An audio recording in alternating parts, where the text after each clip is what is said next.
Eh bien, ça va être le démarrage de notre émission, la 4e de Calling Station. Comme Mike est un homme très ponctuel, je veux qu'on commence à l'heure aussi. Alors, bonsoir tout le monde. Je vais, comme d'habitude, lancer le décompte traditionnel pour lancer la 4e de Calling Station. Alors, attention les gars, attention les filles. 4, 3, 2, 1, Calling Station, 4e.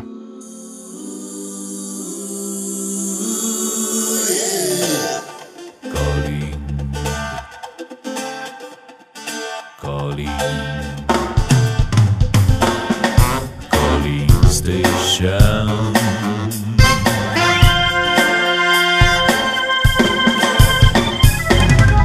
Calling Station.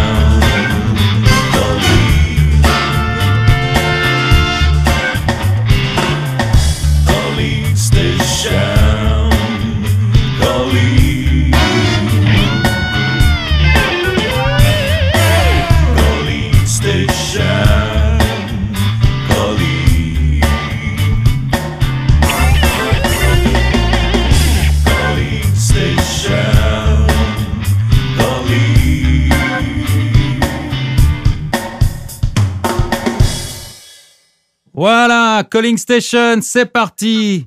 Alors, ce soir, mes chers amis, on va retrouver, donc vous l'avez entendu, pour ceux qui sont arrivés une minute en avance, notre Mike international. Ben oui, salut Mike, ça va bien ? Salut Tis, salut tout le monde, ça va très bien. Alors, merci, et toi ? Si on te retrouve, c'est pas par hasard, hein, c'est qu'il y a une bonne raison, c'est que on va avoir besoin de tes talents de polyglotte qui vont encore une fois être mis à rude épreuve ce soir, hein, mais aussi en valeur, puisque tu as été interviewé, notre invité ce soir, qui est Robbie, dans les locaux de Gibraltar même. Alors, tu peux nous raconter un petit peu ta rencontre et ensuite nous le présenter un petit peu. On passera ensuite l'entretien que tu as eu avec lui. Robbie, je l'ai rencontré évidemment à Gibraltar pour le boulot. Un gars assez sympa, très marrant, un Hollandais de qualité, faut le souligner parce que j'en ai pas rencontré souvent, non je plaisante. Très bon joueur de poker, joueur pro aussi et qui s'occupe de l'équipe pokerstrategy.com. I just saying bullshit about you, but you have no problem with that, Robbie, I guess. You can say whatever you want. Exactly. Comme vous l'entendez, il est en direct avec nous. Par contre, comme on essaye de s'améliorer, pour la première mission qu'on avait fait avec Korn, on avait remarqué que ce serait peut-être plus sympa de faire l'interview avant pour gagner un petit peu du temps et éviter ces problèmes de traduction simultanée.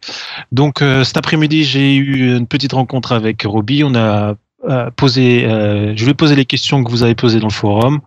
On va faire passer ça maintenant. E.T. devrait pouvoir nous faire passer ça maintenant. Et après, vous aurez toute l'occasion de poser des questions en direct à Robbie et je traduirai s'il faut et il vous répondra. I just explain, Robbie, what's going to happen now. First, that you are here.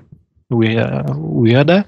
And then we're going to play the interview right now. And after that, you can answer the question from the users. All right, perfect. Ok. E.T., je te repasse les commandes. Ok, c'est parti, cette petite interview. Là, je vais pouvoir lire le chat pendant l'interview. J'espère que vous allez entendre cette interview différée. Sinon, vous me faites signe dans le chat, mais je pense que tout va aller bien. Allez, c'est parti, interview Robbie. Bon, Robbie, premières questions sont assez évidentes. Qui es-tu ? Présente-toi, s'il te plaît, et explique-nous un petit peu en quoi consiste ton job de manager de l'équipe Poker Strategy. Mon nom est Robin Pugh. Ce que je fais en fait, c'est manager la team, ce qui inclut plusieurs tâches différentes. L'une d'entre elles est bien sûr de trouver de nouveaux joueurs pour toute la team et de différentes cultures et communautés. Mais il s'agit aussi de manager la team actuelle, donc décider de quel tournoi on va jouer, ou quand et comment, donc voilà, etc., etc. Donc en fait, tout simplement tout ce qui a rapport avec la team. Et évidemment, c'est moi qui prend toutes les responsabilités. En fait, je crois savoir que créer une team pokerstrategy.com, c'était vraiment ton idée au départ. Donc, c'est toi qui as soumise qui a soumis ce projet à Dominique, le boss de PS, qui était notre invité il y a 3 semaines. Peux-tu en bref nous expliquer le concept qui se cache derrière ce projet assez immense? C'est vrai. L'idée principale qui se cache derrière tout ça, c'est qu'on est une école de poker et que pour prouver qu'on est une école de poker de qualité, nous devions de donner la chance aux joueurs les plus talentueux de nos communautés de faire leur preuve sur les tournois, dans la scène des tournois, qui est très exposée médiatiquement. Et donc, il est aussi très intéressant pour nous de montrer que on a la capacité d'être compétitif à ce niveau-là, surtout quand je pense à la qualité des joueurs qu'on a en ce moment, que ce soit PokerNoob, Nazgul, etc., etc. On a vraiment des joueurs de qualité. Donc c'est toute l'idée qui se cache derrière, de montrer que PokerStrategy est capable de créer des joueurs de très haut niveau, du plus haut niveau, qui sont capables de rentrer en compétition avec tous les autres. Donc évidemment, il y a aussi plein de raisons de marketing qui rentrent en compte, parce que à cause de l'exposition des médias, des choses comme ça, mais l'idée principale, c'est quand même de montrer que nous sommes une école de poker de qualité qui produit des joueurs de qualité. Ok, parlons un peu du passé, du présent et du futur de la team.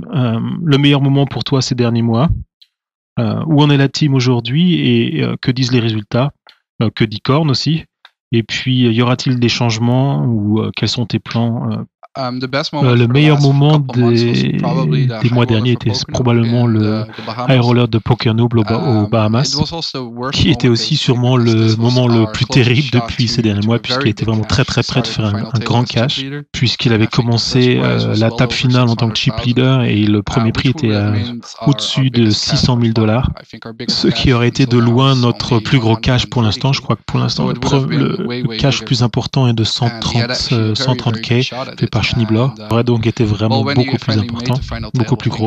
Il y avait de bonnes chances après avoir finalement atteint la dernière table.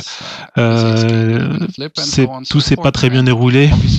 Il a perdu avec les dames contre Valet 7 all-in pré-flop, ensuite As-Roi qui n'a pas voulu flipper de son côté, et puis voilà, ça a continué comme ça. Mais bon, c'est le poker, mais ça reste quand même un des moments les plus forts. Je me rappelle que j'avais même eu assez excité la nuit d'avant, j'avais du mal à dormir. Évidemment, j'attends vraiment impatiemment un grand résultat, mais bon, quand ça n'arrive pas, that's poker. Pour ce qui est des résultats, pour l'instant, ils sont pas décevants, mais pas décevants puisqu'on a encore Schneebler qui a fait 2e au VPT la semaine dernière, Nazgul aussi avec de bons résultats aux Bahamas, PokerNoob aussi, donc ça se passe pas trop mal, mais c'est vrai, j'avoue que je serais pas satisfait jusqu'on arrive au point où on va vraiment faire un gros cash out et gagner vraiment quelque chose de gros. Donc en parlant du futur, évidemment, c'est un de nos objectifs principaux, donc c'est gagner un grand event, et vu la qualité de nos joueurs, j'ai aucun doute que ça va arriver d'ici peu. On sait tous que le poker ça a de la variance, donc il nous suffit de grinder à ce niveau-là. Et puis nous continuons aussi à toujours engager d'autres nouveaux joueurs. Vous avez vu, on a un nouveau joueur russe, un nouveau joueur hollandais, et voilà, donc le succès ne devrait pas tarder. Bon, dans notre sondage de cette semaine, on avait posé la question au Poker Stratège français. Quel est votre joueur préféré de la team PokerStrategy.com? As-tu personnellement un favori? Tu peux parler librement et ils comprennent sûrement pas le français de toute façon. Mon joueur préféré, c'est évidemment quelque chose d'assez personnel pour plusieurs raisons différentes. Et pour être honnête, en tant que manager de l'équipe, je peux pas me permettre de dire que j'ai un préféré. En fait, je les aime tous et puis voilà. Mais c'est vrai qu'entre-temps, j'ai pas mal de contacts avec Nazgul, qui est même devenu un ami, avec lequel je discute très régulièrement et très souvent. Bon, mais je suis quand même copain avec tout le monde. Maintenant, si tu me forces à me donner un nom avec le flingue sur ma tempe, je dirais Nazgul.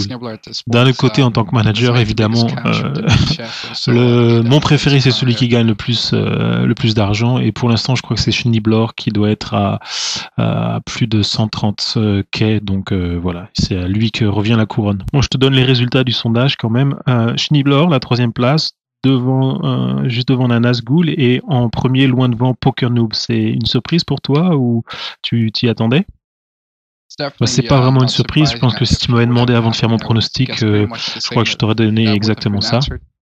Sûrement parce que Pocono a fait tellement de cash-out dans les derniers mois. Si je me trompe pas, je crois qu'il a, dans les 6 main events qu'il a fait, je crois qu'il a cash-out les 6 fois. Donc, c'est assez impressionnant.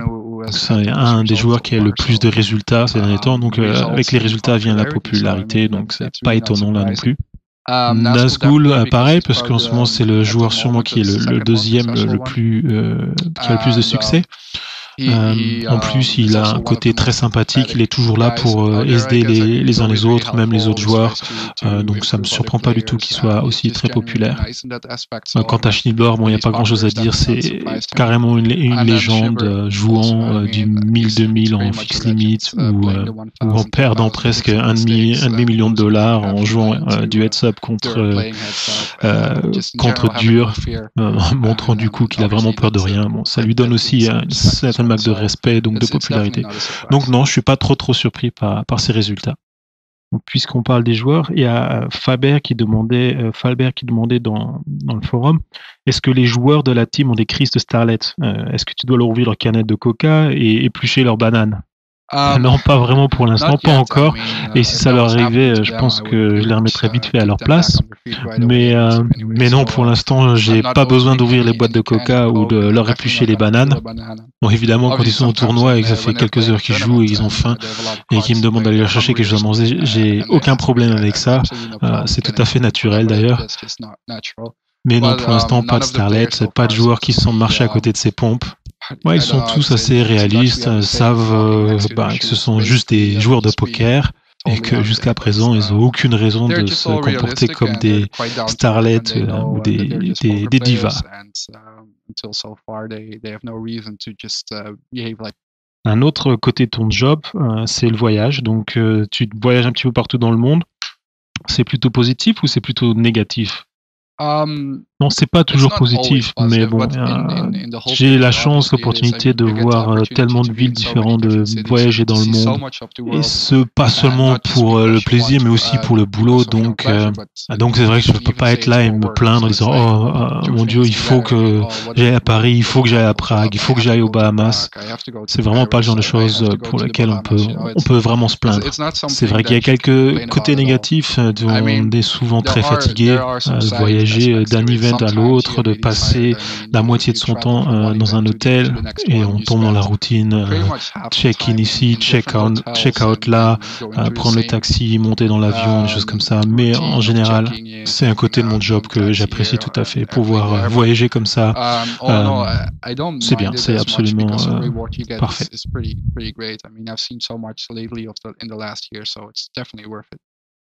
On t'a fait un paquet de villes un peu partout dans le monde. Ta ville préférée, si tu pouvais t'y intéresser à laquelle? Je ne sais pas quelle est ma ville préférée, mais je vais commencer par le côté négatif. Je suis une personne assez négative, c'est vrai, même si c'est pas toujours terrible. Et je peux vous parler de la ville la plus terrible, même si c'est pas vraiment une ville, c'est plus une île. C'est la couronne va directement aux Bahamas. Ça a l'air étrange, mais c'est peut-être sûrement parce que c'était tellement hype avant, c'était tellement le soleil, les belles filles, Bahamas, Caraïbes. Mais en fait, ce qui se passe quand vous allez là-bas, c'est tout est extrêmement cher et la qualité est tellement mauvaise. Il n'y avait même pas de soleil et je parle même pas des jolies filles que j'ai même pas vues. Donc définitivement, ils prennent la couronne de la ville la plus horrible du monde. Pour ce qui est de la ville la plus sympa, c'est un peu dur pour moi de faire un choix.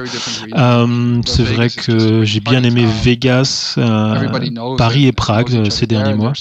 Bien sûr, pour des raisons différentes. Vegas, c'est clair, c'est la ville où se passe la fête toute la journée. Tout le monde joue au poker, vous avez l'impression un petit peu de connaître tout le monde et c'est vraiment ça. C'est vraiment ça le cas où tous les joueurs de poker se connaissent. Et donc voilà, vous avez vraiment l'impression d'être là-bas. Chez vous. Pour ce qui est de Prague, c'est une ville culturelle magnifique. Pas grand-chose à dire là-dessus, c'est juste un choix personnel. C'est un petit peu comme Paris. J'habitais à Rotterdam et j'avais l'habitude de prendre le train et d'aller à Paris avec ma copine. Donc voilà, de bons souvenirs et Paris reste une de mes villes préférées. Bon, allez, fini les politesses. La seule question, celle qui nous intéresse, c'est pour quand le premier français, premier francophone dans l'équipe internationale de PokerStrategy.com? C'est dur, je peux pas. Je sais vraiment pas. Je sais que j'aimerais que ce soit assez rapidement. La communauté française est une des plus grosses de Poker Strategy, donc ce serait évidemment souhaitable de pouvoir accueillir un joueur français francophone dans la team. Je veux pas en dire trop. Ce que je peux dire, c'est que c'est vrai que je suis en train d'observer quelques joueurs français. Je dirais pas les noms et je leur dirai pas eux non plus. Je veux surtout pas provoquer des déceptions chez les uns ou chez les autres. Je peux pas vous en dire plus que j'espère vraiment que ça aura lieu. Bon, ben voilà, l'interview est terminée. Bravo Mike, c'était vachement sympa. On en a discuté un petit peu tous les deux avec Mike pour voir si le format de cette interview pouvait être sympa. Moi, je trouve ça bien. Je sais pas ce que vous en pensez. Vous nous direz ça sur le feedback. C'était un bel exercice. On a justement comme ça pu répondre à pas mal de questions parce que quand on était avec Korn, c'est vrai qu'on aurait pu rester beaucoup plus longtemps avec lui. Enfin bref. Alors je vais te redonner la parole, mon cher Mike. Surtout, je vais essayer de poser encore quelques questions à Roby s'il y a des questions qui arrivent dans le chat. Voilà. Tiens, on nous demande par exemple. Tiens, moi j'ai une question pour Roby, si tu veux bien lui poser. Okay. Je voudrais savoir ce que ça fait et pourquoi il m'a braqué mon pseudonyme sur PokerStar et s'il a envie de faire un HU contre moi pour que je puisse me venger. Ouais, mais bon, ça il va peut-être pas comprendre. Non, le temps que j'explique ça. Alors, je vois que Junk for Party parle d'Elki. Alors, il avait peut-être une question par rapport à Elki ou joueur français. Est-ce que c'est ça le sens de ta question? Il y a Jimo qui demande les limites actuelles au moment poker de Roby. Donc, ça déjà à propos de savoir s'il joue au poker. First question, Roby, is you a poker player also? That's correct. That's correct. And first question here for Jimo in the chat is what kind of game you're playing, what kind of limit you're playing? I don't like to talk much online. Basically, the reason for that is that I never really tell my nicknames, and therefore I don't feel I have much credit. But I play mostly 6-max and heads up. And I play anything in between 400 no limit and 2000 no limit. And the reason why I don't disclose my nickname is basically because I saw it with Snibbler and so many other guys. As soon as you do that and you play a lot live, people, who you talk to, they suddenly sit at your table and they know who you are, but you don't know who they are. So I basically am totally anonymous. Il explique qu'il aime pas trop de façon générale parler de son jeu en ligne puisque il est jamais très crédible parce qu'il il a pris l'habitude de jamais donner son nickname, mais il nous dit qu'il joue du 6-max et du heads up à partir des limites NL 400 jusqu'en NL 2000. Il a pris l'habitude de pas donner son nick parce qu'il a vu ça avec d'autres joueurs comme Schnibbler et des choses comme ça, que le problème c'est qu'au bout d'un moment on est connu sur la scène et quand on se retrouve en live à une table et qu'il y a le nickname qui tombe, les gens savent comment vous jouez ou savent qui vous êtes et par contre vous avez aucune information sur eux. Donc voilà pourquoi il a pris l'habitude de pas trop parler de son jeu en live. Entre parenthèses, je peux confirmer que c'est vrai, j'ai eu la chance, l'avantage et le privilège de jouer contre lui en live et de le jouer aussi en ligne, de le voir en ligne. Donc il n'y a pas de ragot là-dedans, c'est la pure vérité. D'ailleurs, on a eu la chance aussi avec toi, grâce à toi Mike, d'avoir un des membres de la team dans un coaching spécial AFL, Schnibbler. Qui était venu jouer. Non, c'était pas Schnibbler, je crois. Ah, je crois que c'était lui. Bon, non, peut-être. Schnibbler viendra, et Schnibbler, je peux l'annoncer, viendra en tant qu'invité à Calling Station en live. Bon. Puisque c'est aussi un copain qui habite à Gibraltar, même s'il est beaucoup en vacances, mais il va revenir, il devrait être là. Robbie, do you know if Schnibbler is already back in Gib or?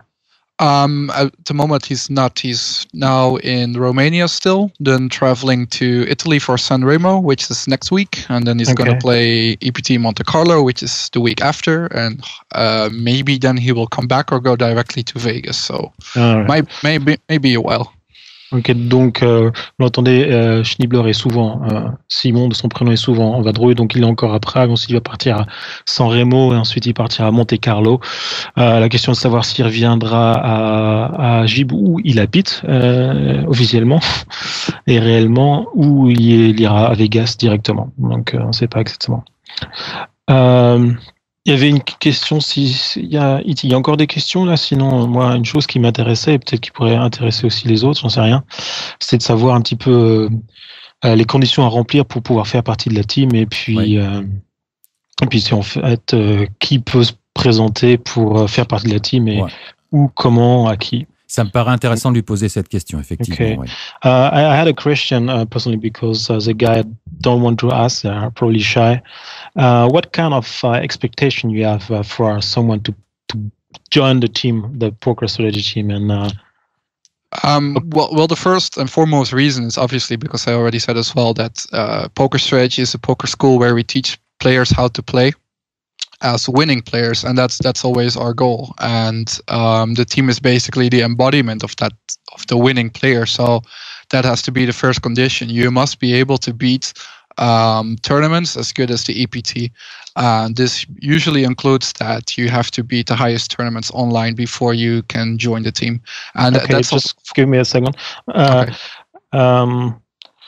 Oui, donc, comme il le disait tout à l'heure, l'idée c'est comme de représenter Poker Strategy en tant qu'école de poker.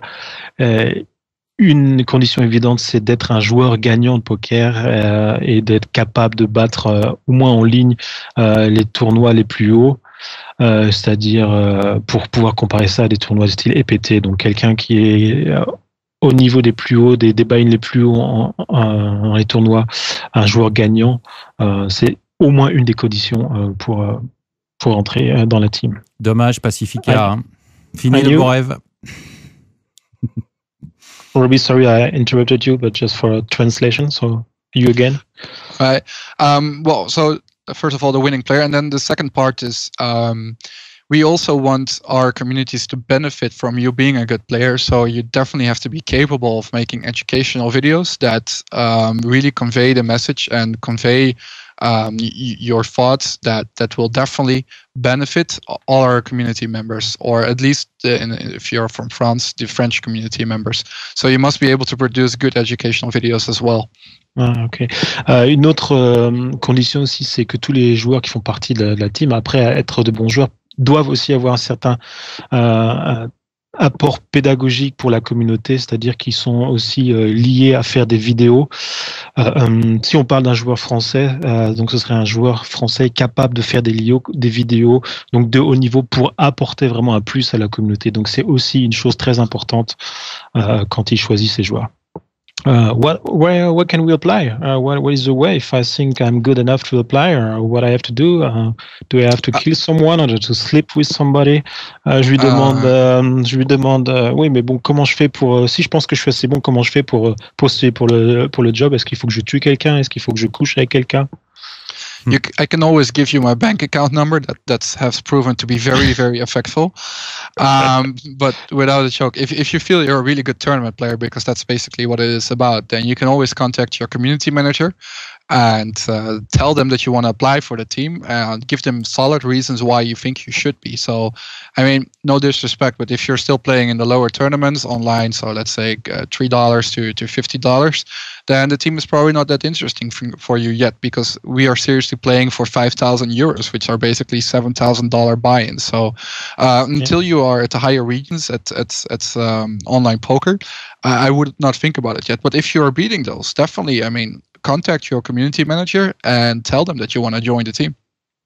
Un des succès, donc j'ai demandé avec qui il fallait coucher et tuer quelqu'un, et sa réponse était tout simplement un autre système qui marche très bien. Il peut vous donner son compte en banque, et plus le versement est haut et plus les probabilités que vous prennent dans la team est assez élevée.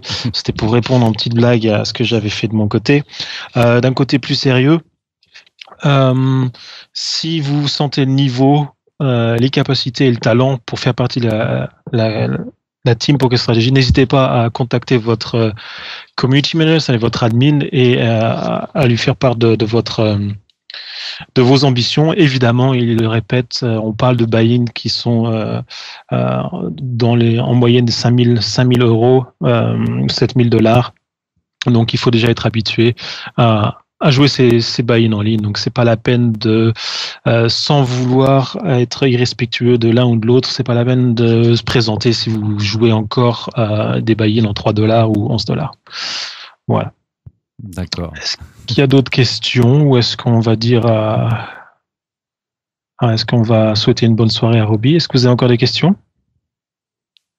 Non, je pense que là, on a fait un petit peu le tour. Oui, on a fait le tour des questions. Ah, okay. On va remercier Robbie. Je vais tenter de le faire, mais tu vas me rattraper, Mike, au vol en anglais. Robbie, thank you very much for coming.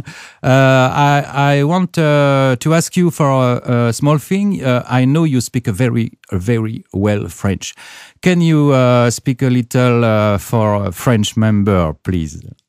Ah, bah oui, qu'est-ce que tu veux que je dise? Waouh, tu parles très bien français. Bravo, Robbie. C'est vraiment très bien. Beaucoup mieux que moi en anglais. Je te souhaite une très bonne chance pour tes tournois. Good luck for your tournament. Thank you very much. Et tu es toujours le bienvenu dans Calling Station ici. So, Robbie, thank you for being our guest. Thank you very much. Answer the question and take time to make an interview with me. And you are welcome at any time. All right. It was a pleasure and thanks for having me. Okay, thank you very much, Robbie. Merci, il était très content d'avoir été avec. Salut. Bye bye, Robbie. Thank you very much. See you later. Ciao, ciao. Bon, bah c'était vachement sympa hein, cette petite interview avec lui. J'espère que vous avez apprécié.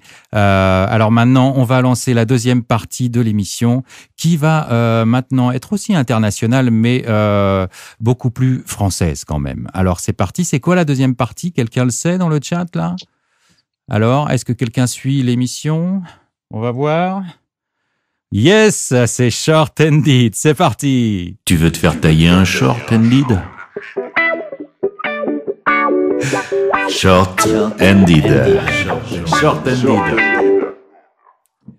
Voilà, le Short Ended. Alors le Short Ended, bah vous le savez maintenant, on va être un petit peu plus nombreux autour de la table. Et comme vous avez pu le lire ce soir, ça va être consacré à une variante qui fait de plus en plus parler d'elle, c'est l'Omaha. Alors, c'est pas un coach ni deux, mais c'est trois qui vont à présent œuvrer au sein de Poker Stratégie. Alors, je pense que c'est quand même une bonne nouvelle pour tous. Et il faut avouer qu'on attendait ça depuis assez longtemps, n'est-ce pas?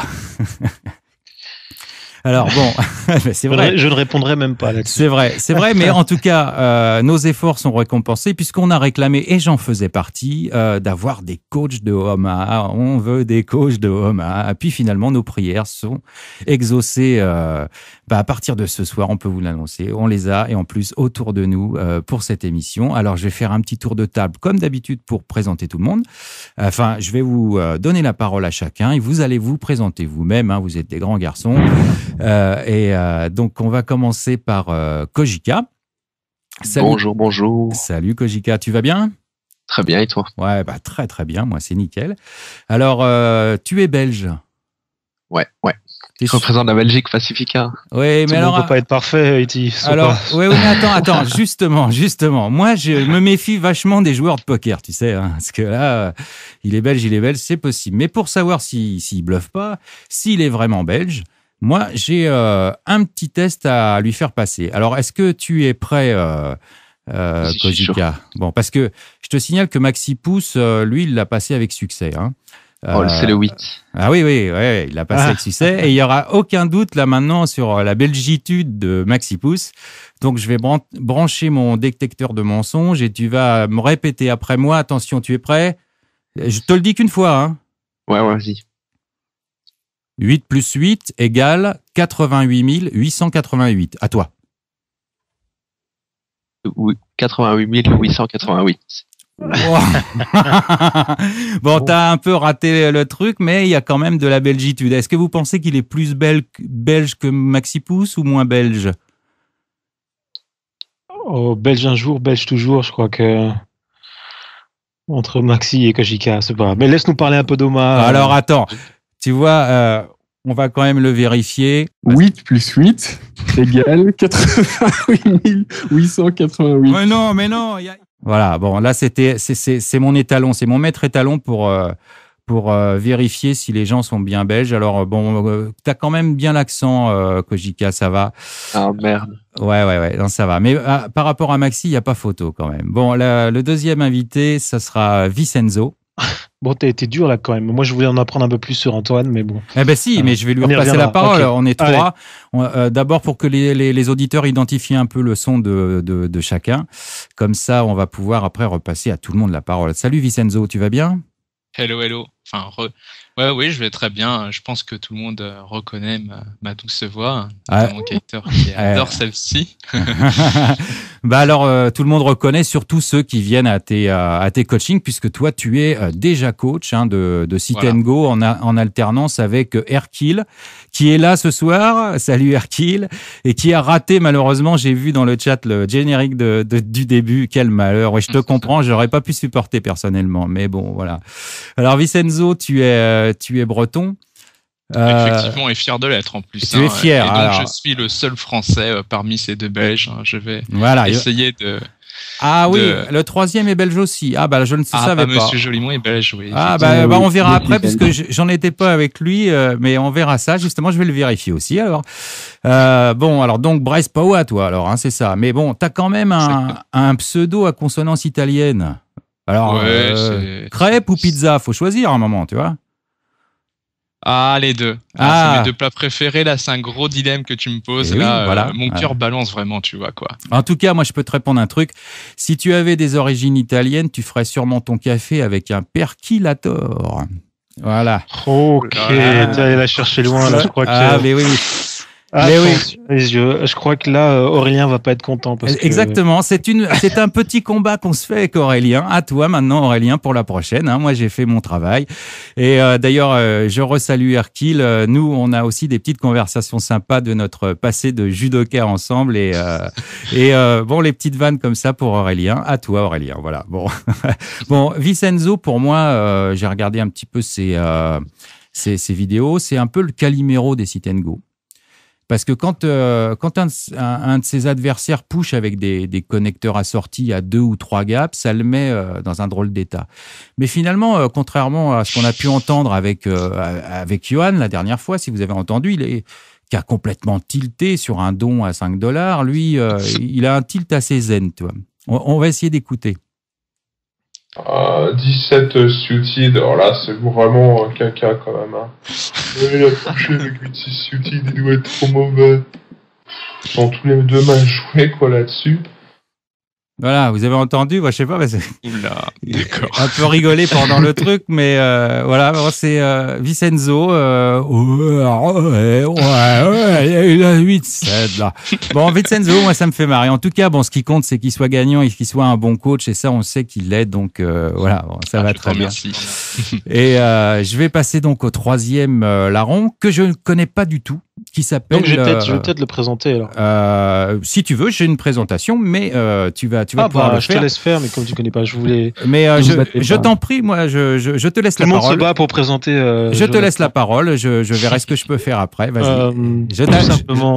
Tout simplement parce que comme c'est un petit peu une grande nouvelle d'avoir 3 coachs et que vous l'aurez remarqué, Jonathan a encore le statut basique. Je tenais à dire que tout simplement, Jonathan on a été en contact depuis quelques, on va dire, mois maintenant, et que finalement, j'en avais déjà parlé à Vincent, et qu'on voulait essayer de monter une petite section sympa. Et maintenant, je suis très content d'accueillir Jonathan aux côtés de Vincent et de Kojika pour renforcer la team. Et voilà, je suis sûr que ça va bien marcher dans le futur. Voilà, ça on va en parler. Ben, bien sûr, c'est prévu pour présenter un petit peu ce qu'on va faire dans les coachings. Là, je veux simplement présenter, qu'on entende Kidman Jonathan, donc sa voix. Bonsoir. Bonsoir à tous. Comment vas-tu? Ça va. Donc, tu as déjà trahi le mystère que j'étais belge. Ouais, c'est pas moi qui l'ai trahi. Non, je voulais pas le faire. C'est Vincenzo et puis Mike qui en chérie. Mais bon, c'est pas grave. J'avais une petite blague pour toi aussi. Bon, tant pis. Alors, toi, non, je vais faire la même pour voir, pour tester ta belgitude aussi, pour voir comment tu prononces toi aussi. Mais t'es moins connu sur le forum. Donc, j'avais aucune vidéo. J'avais pas de blague à faire au sujet de tes sit and go ou quoi que ce soit. J'ai aucun dossier sur toi, mais ne t'inquiète pas, justement, c'est juste une question de temps. Alors, profites-en maintenant pour nous dire qui tu es, un petit peu. Voilà, donc moi, c'est Kidman, donc c'est un petit pseudo que j'ai pris sur Internet depuis quelques années. J'ai commencé à jouer au poker donc quand j'avais 16-17 ans, donc j'étais toujours le plus jeune dans les parties, donc c'est venu de là, en fait. D'accord. C'est Kidman, c'est jeune garçon, donc c'est parti de là et j'ai gardé ça tout le temps. Donc oui, je suis vraiment belge, comme vous pouvez le voir à mon accent. Alors on essaye un petit peu, tu répètes après moi. 8 plus 8 égale 88 888. Alors je me suis entraîné pendant que... Ah oui, t'as un avantage, mais bon, tu es nouveau sur le site, on va pas te mettre tout de suite. Vas-y. Alors, 8 plus 8 est égal 88 888. Oh, t'es vraiment belge, il n'y a pas de souci. Bravo. Ouais. Travailler. Ok, dis donc, oui, vas-y. Je joue depuis environ 5 ans maintenant. Donc j'ai d'abord joué en Hold'em comme je pense la plupart des gens. Puis je me suis mis un peu au MAO car je pensais avoir un peu tout joué en Hold'em, même si on n'a jamais vu tout. Donc je me suis un peu mis au MAO. J'ai commencé à perdre pas mal au début. Hein. Donc j'ai commencé en polylimite à 50 quand j'étais régulière, un peu plus haute limite en Hold'em pour pouvoir essayer d'apprendre en jouant. Et puis grâce à ça, j'ai appris qu'il fallait un peu travailler sa variante et j'ai commencé à lire pas mal d'articles, à regarder des vidéos et c'est comme ça que j'ai commencé à avoir un niveau acceptable au MA et où j'ai pu monter les limites petit à petit. Très bien. Bon, on va y revenir hein, sur les limites et tout ça que tu joues, etc. Est-ce que tu as prévu d'acheter un micro pour tes coachings? Est-ce que tu as déjà parlé, c'est le sujet qui fâche. Oui. Ouais. Ça sera bien mieux. Je sais que tu voulais en acheter un ce soir. C'est pour ça que je le dis. C'est pas une mauvaise volonté de sa part. Mais les magasins étaient fermés quand il est rentré. Bon, tant pis. Il est vraiment pourri ou Oui, je te le dis. Il est pourri. Ça te rendra service. En plus, il faut bien que tu parles. Tu mets les gens à l'aise. Mais c'est pas grave. C'est pas grave. Ça n'empêche pas la qualité du bonhomme. Au contraire, si tu veux avoir, tu veux montrer tes qualités. Meilleur tu te feras entendre et mieux ce sera mieux tu te feras entendre et meilleur ce sera pour tes coachings quoi. Mais bon, je te le dis parce que de toute façon, c'est prévu dans c'est prévu comme tu me l'as dit, je peux le dire parce que je me serais pas permis autrement de dire ça. Mais il me l'a dit juste avant, c'est pour ça, voilà. Bon, je vous propose qu'on passe aux questions des membres, à moins que Mike veuille intervenir. Maintenant, par contre, tu peux le faire quand tu veux. Là, si tu voulais dire quelque chose avant qu'on débute. Non, priorité aux questions des membres et puis voilà. Donc pour moi d'un côté personnel c'est encore une petite étape dans la construction d'une bonne équipe pour les membres. Je pense que ces derniers mois on va tous dans la bonne direction et je me réjouis de pouvoir encore accueillir des bons gars pour au service des membres. Ouais, on s'en réjouit tous et on te remercie pour ça. Et je pense qu'il y aura pas mal de gens intéressés. Alors bon, on va passer aux questions générales. D'abord, je vais aborder ça comme ça doucement, hein, puisqu'on va parler aussi à quelques débutants. Alors, est-il intéressant pour un débutant de se lancer directement dans cette variante ou alors un passage au préalable par le Hold'em vous semble-t-il judicieux? Je vais peut-être répondre en premier. Oui, Jonathan. On sait qu'il m'a donc vous reconnaissez l'accent maintenant, je ne le dirai plus. Ouais. On reconnaît surtout le mauvais micro. On connaît le son, on reconnaît le son, Jonathan. D'accord. Bon, en fait, je pense que il y a quand même quelques principes de base qu'il faut connaître au poker avant de se lancer spécialement au MA. Donc tout ce qui est pouvoir jouer avec la position, pouvoir sélectionner ses mains, etc., connaître tout ce qui est principe de mise, etc. ce sont des principes de base au poker qui doivent être connus, quelle que soit la variante, que ce soit Omaha ou Hold'em. Et je pense que le Hold'em est une première base plus basique, je vais dire, pour les joueurs pour appréhender ce premier concept-là, je vais dire. Donc après pour passer en Omaha, je pense qu'il faut avoir une petite expérience en Hold'em avant de commencer en Omaha. En tout cas, je connais personne qui a commencé en Omaha directement. Ouais, voilà, c'est ça. C'est plutôt conseillé de passer par le Hold'em parce qu'on peut arriver peut-être avec des choses trop compliquées d'emblée, quoi. C'est ça? Ouais, exactement. D'accord. Très bien. Je ne peux qu'abonder dans le sens de Jonathan. Il a tout à fait raison dans ce qu'il dit. Et cette variante-là est quand même plus tiltogène, on va dire, que le Hold'em. Et le débutant a tendance à gambler un peu au début. Donc, j'ai pas envie forcément que les nouveaux membres partent en Omaha directement avec leur capital de départ et leurs $50. Ça peut être très vite dilapidé. Donc, passage obligé pour moi au départ en Hold'em. Ouais. Bon, je pense que ce conseil sera confirmé par Kojika aussi. Prudence, hein, les gars, on se balance pas comme ça. Parce que, bon, si vous avez jamais joué au Omaha, vous allez voir que ça donne aussi envie de gambler. Ça, on en reparlera plus tard. D'ailleurs, tiens, je vais enchaîner avec une question de... Kojika, laisse-nous entendre ce que Kojika en dit. Ouais. Moi, ce que je pense, c'est qu'il faut au moins connaître le calcul des outs et tout ça. Après, faut pas avoir joué dans les mid-stakes et tout ça en Hold'em pour pouvoir passer à l'Omaha. Donc, moi, j'ai jamais joué plus haut que des sit and go à $5 avant de passer en Omaha. Donc là-dessus, ça va, je pense. Mais il faut avoir quand même une certaine base, je dirais. Donc, tu confirmes? Je confirme. Ok. Alors, moi, je me permets d'ajouter quelque chose vas-y. Qui a été dit et qui est très intéressant, qui a été aussi souligné par Vincent à propos du danger pour un joueur qui débute de s'attaquer tout de suite au Omaha, c'est-à-dire du danger pour sa bankroll. Et c'est aussi très intéressant et c'est très important et c'est aussi pourquoi il faudra que certains comprennent que tout ce qui va se passer en Omaha sera à partir du niveau argent. C'est pas qu'on veuille vraiment éviter être élitiste, des choses comme ça, mais c'est vraiment qu'il y a un souci de protection. Vous venez de l'entendre par 3 personnes différentes, et je pense que tout le monde sera d'accord. Il faut avoir certaines bases avant de se lancer dans le Omaha. Il faut avoir une certaine compréhension du jeu et du poker en général pour pouvoir comprendre ce qui va être expliqué, même dans les premiers articles de Omaha de base. Donc voilà pourquoi vous ne trouverez pas ni d'articles et ni de coaching au niveau bronze. Par contre, Vincent nous a déjà promis qu'il allait s'attaquer au Omaha de base et j'ai aucun problème à ce qu'on mette des vidéos qui sont normalement en silver, qu'on les fasse passer en bronze pour que tout le monde voit un peu quoi ça ressemble. Mais c'est l'idée qui se cache derrière. Donc je sais qu'on va lire très souvent c'est en silver, il faut que je peux pas le voir, mais c'est aussi par un souci de protection. Je tenais à le Je vais rebondir sur ce que tu dis, Mike. J'ai trouvé vraiment intéressant, je pense, comme beaucoup de membres présents sur le Coaching Player, ton opération en fixe limite. Et je pense que je vais m'atteler aussi à monter une petite bankroll en commençant par des petites limites comme du PLO2 et en essayant de grimper au fur et à mesure. Je pense que la plupart des personnes aimeront cette initiative. Hein. N'hésitez pas à dire si cela vous plairait ou non sur le Coaching Player, mais je pense que c'est quelque chose de sympa.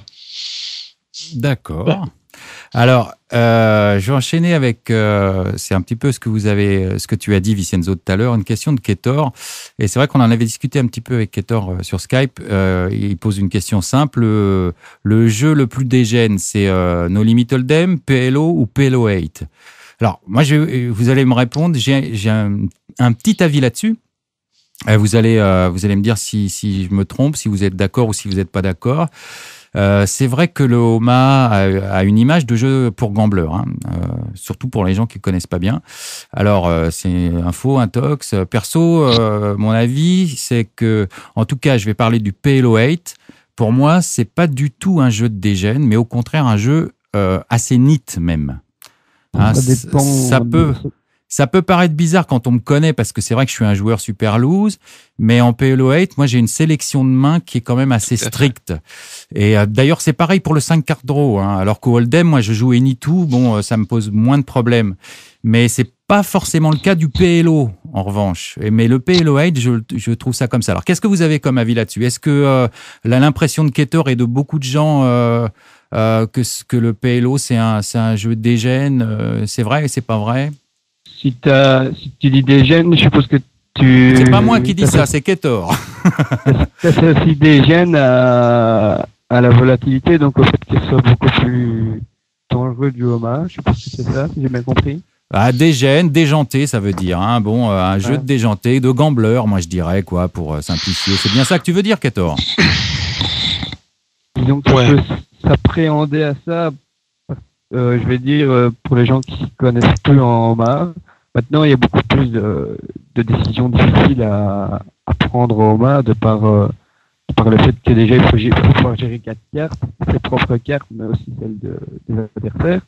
Donc ça fait déjà un point à prendre en compte, et aussi le fait que souvent les pots sont beaucoup plus gros en Omaha, donc c'est aussi un point qui fait que la volatilité est beaucoup plus haute, donc ça peut paraître être un jeu de gambler si on joue contre des joueurs qui bien sûr ne savent pas lâcher des tirages pourris. Voilà. Oui, ça peut paraître. Oui, ça paraît d'ailleurs quand on ne connaît pas trop. Mais c'est pas forcément un jeu de gambler, hein, je pense. Mais je pense que c'est aussi ça un attrait du Omaha, quoi. C'est-à-dire que là, je vais demander à Vincent ou à Kojika de rebondir là-dessus, mais je pense que un de l'attrait principal de l'Omaha en ce moment, c'est qu'on trouve dans cette variante de jeu beaucoup de joueurs qui la jouent sans vraiment s'entraîner à la jouer, sans vraiment connaître les bases techniques, d'où cet aspect financier intéressant, puisqu'on peut utiliser son edge quand on travaille son jeu et en tirer un profit assez favorable. Je pense que c'est un des attraits justement de l'Omaha en ce moment. Ouais. Donc Vincent. Bah donc Antoine, t'as commencé, je te laisse. Ouais, et je termine. Donc en fait le truc c'est que les mauvais joueurs on a un moins gros edge sur les mauvais joueurs, et donc ils vont souvent gagner au début, enfin pas forcément au début, mais comme la variance est plus grosse en Omaha qu'en Hold'em, ils vont moins souvent se retrouver broke, et donc ils vont croire qu'ils sont bons, et donc ils vont continuer de jouer. Et nous on va parfois la subir cette variance, mais dans la plupart des cas on va gagner. Mais donc c'est ça aussi qui fait que le jeu, le PLO, c'est considéré comme un jeu de fou furieux, puisque la variance est énorme, et donc comme vous pouvez voir, des Phil Ivey, Patrick Antonius et tout ça qui ont des swings assez massifs, et c'est souvent en Omaha qui font ça. Ils ont qu'à aller jouer en PL10, ils auront moins de swing. Parce que l'espérance de vie d'un fiche est un petit peu plus longue en Omaha qu'en Hold'em, c'est ça que tu veux dire? Voilà, c'est exactement ça. Ah, voilà, c'est intéressant. Alors ça peut peut-être éventuellement nous ramener sur des questions plus techniques. Bon, on verra ça peut-être après. On va garder encore un tout petit peu le truc sur la généralité.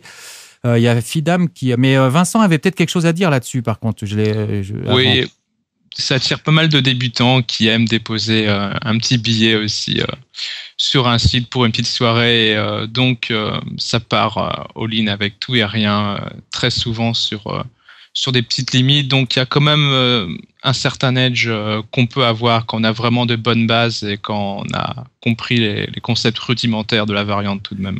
Et Vincenzo, est-ce que tu seras d'accord avec moi quand j'explique, quand je dis à Keter, non, le PLO 8, là je parle pas du PLO, c'est quand même un jeu de nit. C'est bien de revenir. Oui, tout à fait. Ah bon. D'ailleurs, une limite qui a de moins de variance, c'est le fixe limit en Omaha Halo. On est d'accord. Et c'est un très bon moyen de construction de sa bankroll. On joue vraiment une sélection assez drastique de mains, on va dire à peu près 10-15% de ses mains, et c'est très très profitable, et on joue vraiment très abaissé, et ça peut être suffisant pour se monter une bankroll. Bon, ouais, tu vois, Keter, si tu run bad en Omaha, c'est pas que tu run bad, c'est que t'as pas tout pigé encore. Je parle de Hilo. Hein, non, mais c'était une plaisanterie entre nous. C'était une petite pique de la part d'Iti. Oui, c'était une plaisanterie.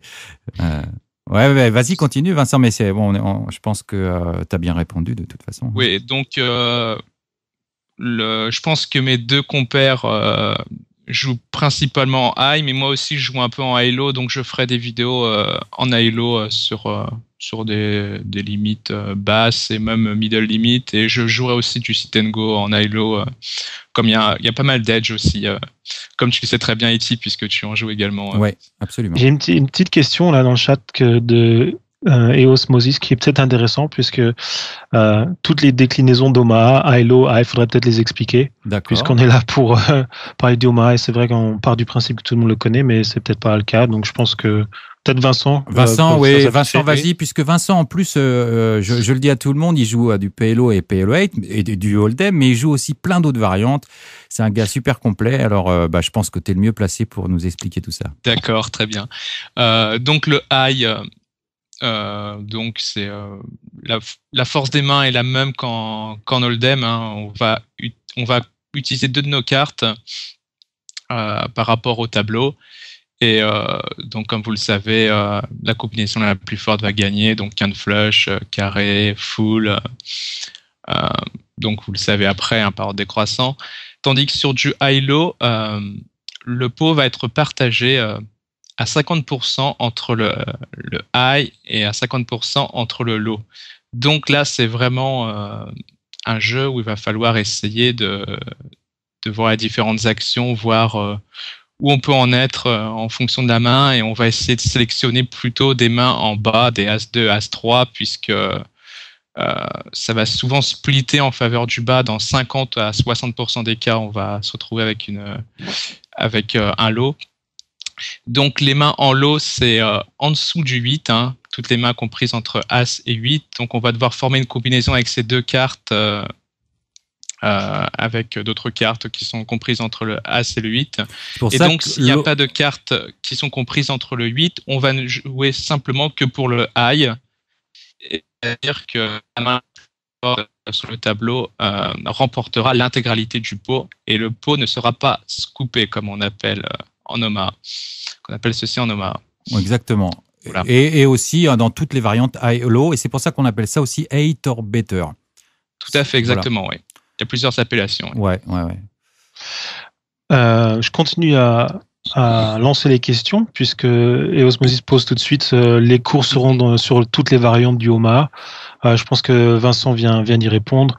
Ce sera principalement sur le PLO, pot limit Omaha, donc en high, mais Vincent s'est déjà expliqué prêt. Je suis tenu disponible pour le cours en high-low, ouais. Voilà, donc voilà, ce sera là-dessus. Aussi, Vincent pensait faire parfois des vidéos en full ring. Je ne sais pas ce que vous en pensez. Oui, tout à fait, puisque moi, je joue plus en full ring qu'en short-handed, donc je pense que nos compétences seront complémentaires entre Jonathan, Antoine et moi. Ouais. Le jeu de full ring a un peu moins de variance, il est un peu plus neat, on joue plus la valeur de sa main. Oui, clairement. Ouais. Beaucoup plus neat. Oui. Et encore une petite question, cette fois peut-être pour... Jonathan, pour faire un petit peu du balancing, comme on dirait. C'est Joking for Party qui nous demande un exemple, si tu peux citer un exemple qui illustre quelques points de réflexion que les fiches du PLO ignorent. Donc des points classiques de faiblesse pour le fiche en PLO, où on va peut-être partir de cette image de fiche, mais peut-être point de faiblesse classique pour un débutant. Voilà. Je pense que les premiers, il y en a beaucoup pour un débutant. Maintenant, je vais peut-être dire que je vais prendre la classique paire d'As. C'est vraiment l'erreur basique que tous les joueurs intermédiaires et les joueurs avancés connaissent. C'est le fait que les joueurs débutants en Omaha vont beaucoup trop surjouer une paire d'As en main au niveau du Omaha. Il faut savoir qu'en Omaha, comme je l'ai dit dans l'interview, première interview, c'est qu'elle est favorite qui a environ 67% d'équité contre une main random de Omaha qui peut être par exemple 7-8 valet 4. Elle est plus ou moins 67% d'équité. Donc ce que je veux dire, c'est qu'une paire d'As contre n'importe quel flop en Omaha se comportera souvent assez mal, souvent si elle est mal accompagnée par des petites cartes. Donc c'est vraiment, je vais dire, une erreur de base du débutant en polylimit Omaha, c'est de mettre tout son argent au flop avec simplement une paire d'as en la surjouant, en jouant contre 2 ou 3 joueurs. erreurs de base. Alors, c'est souvent des erreurs commises par des gens qui viennent du Hold'em, justement, ce genre de trucs. Et on peut parler de la paire d'As. Justement, je voulais poser cette question technique au niveau des équités. On peut parler aussi, tu peux parler du brelan, par exemple, au Omaha, le brelan, middle brelan ou... bon, parce que brelan max encore, même brelan max, on n'est pas toujours favori face à un tirage. Ce qui est, on peut être à 50-50 avec un brelan max contre un gros tirage. Donc, il faut savoir que les brelans max en poids limité en Omaha n'ont pas la même force, évidemment, qu'en Hold'em. Et alors le middle brelan ou bottom brelan, j'en parle pas, on est loin derrière. C'est pour ça qu'on évite, justement, on avait eu une petite discussion avec les deux autres coachs tantôt. C'est pour ça qu'on évite de jouer, surtout quand on est débutant, on essaye d'éviter de jouer des mains comme une paire de 8 avec deux connecteurs qui vont vous donner des brelans moyens et des quintes par le bas qui vont vous donner des décisions assez difficiles. Donc en fait, Thomas, quand on débute, un gros principe de base, c'est de jouer assez tight, je vais dire, pour éviter se retrouver dans des situations assez délicates comme en Hold'em, sauf qu'en Omaha, c'est encore plus dangereux de jouer des mauvaises cartes. C'est encore pire, bien sûr, et ça peut coûter beaucoup plus cher, oui. Si je pouvais juste dire un petit mot, en général, en fait, les joueurs de Hold'em qui se mettent en Omaha ne connaissent pas bien la valeur des mains. Et donc, ils font soit des value bets qu'ils ne devraient pas, soit ils call avec des mains qui sont mauvaises, comme les doubles paires ou bien les flushs aussi. Ça arrive souvent des petits flushs. Et les joueurs qui viennent du Hold'em, partir all-in avec un flush valet haut, c'est plutôt bon. Alors qu'en Omaha, c'est assez affreux. Absolument, ouais. Ouais, moi, je rebondirais sur ce que disait Antoine. Les tirages quinte bilatéraux aussi sont souvent surjoués en Omaha. Donc déjà, d'une part, premièrement, on a une mauvaise cote, parce que souvent le bouton bet pot est utilisé, donc on a une très très mauvaise cote.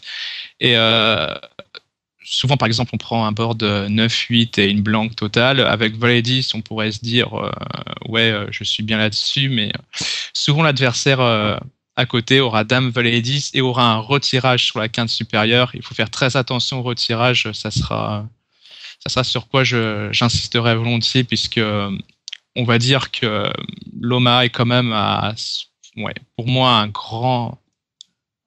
vraiment un jeu à tirage, donc il faut faire très attention là-dessus et mettre l'accent sur ce point. Et même avec une flush max, il faut se méfier quand il y a une paire sur le flop. Il faut toujours faire attention. Le Omaha, c'est vraiment assez spécial pour ça.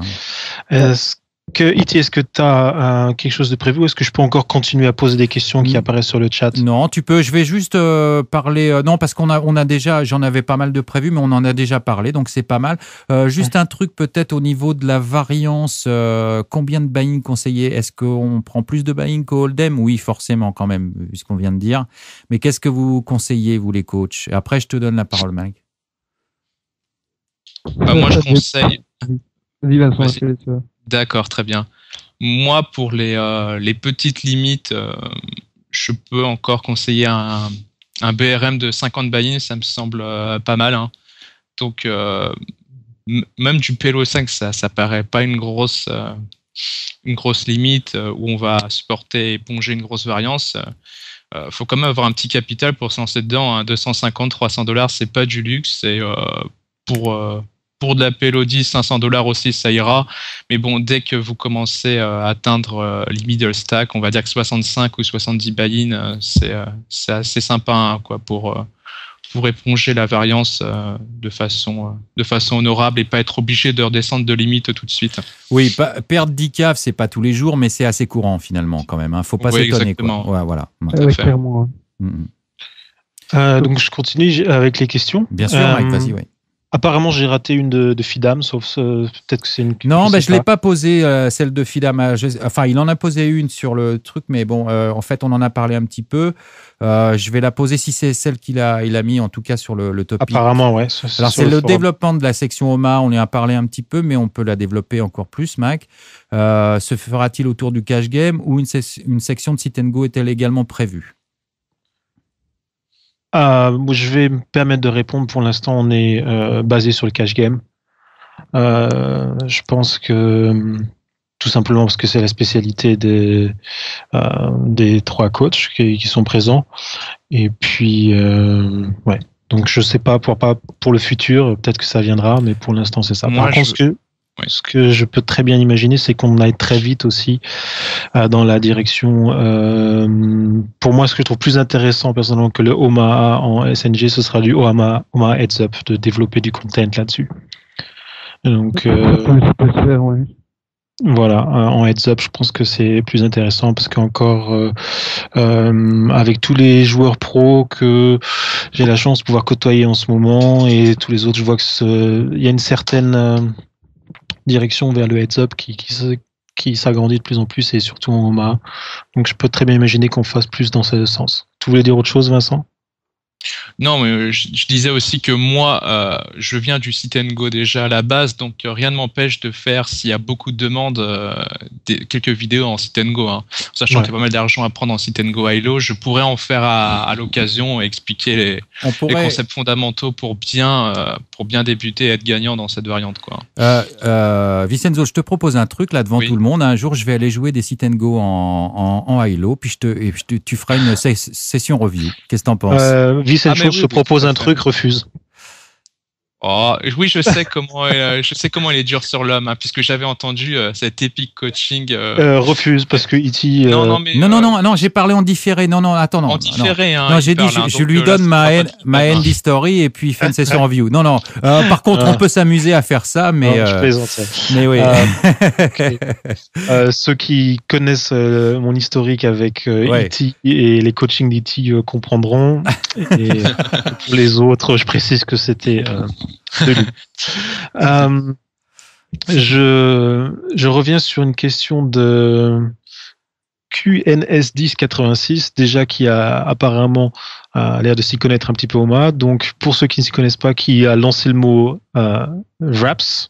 Donc qu'est-ce qu'il y a d'entre vous qui peut expliquer ça, les wraps, les tirages monstrueux? On va commencer par du vocabulaire et dans la foulée peut-être qui parle de les stats corrects, le VIP, le PFR plus élevé. Question du forum, ça, oui. Il l'a reposé, parler tout simplement, est-ce que, parler peut-être en général des stats, à quel moment utiliser les stats, vous utilisez des stats, oui ou non, et puis peut-être lâcher une stat standard de VPIP pour ceux que ça intéresse. Ok, alors qui commence par le rap de Quinte, qui nous fait un petit développement là-dessus? Genre, on a un tirage. Pas tous en même temps, les gars. Allez-y, les gars. C'est quand même le truc qui fait une grosse différence avec le Hold'em où on aura beaucoup plus d'out en PLO. Alors, laisse parler les pros, E.T. Oui, je demande justement qui veut parler, mais comme personne prend la parole. Ouais, je veux bien. Ok, voilà, j'attendais ça. Donc, c'est en fait un tirage quinte où on a 13 outs ou plus, donc parfois 13 ou 16 outs. Pour faire sa quinte. Donc par exemple si le flop c'est 3-4 valets et qu'on a 2, 5, 6, 7, on aura beaucoup plus d'outs que les 8 les 8 les 8 oui. En hold'em.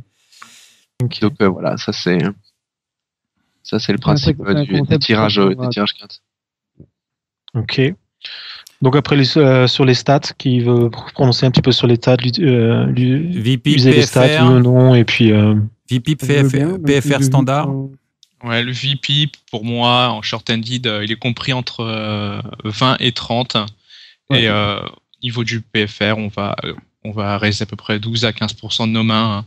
Donc il y a plusieurs façons de jouer. Hein. Il y a plusieurs styles aussi comme en hold'em. Hein. Mais 20 à 30% de mains jouées, c'est la norme, on va dire. Vince, pardon, je te coupe. Tu parles de short-ended, là?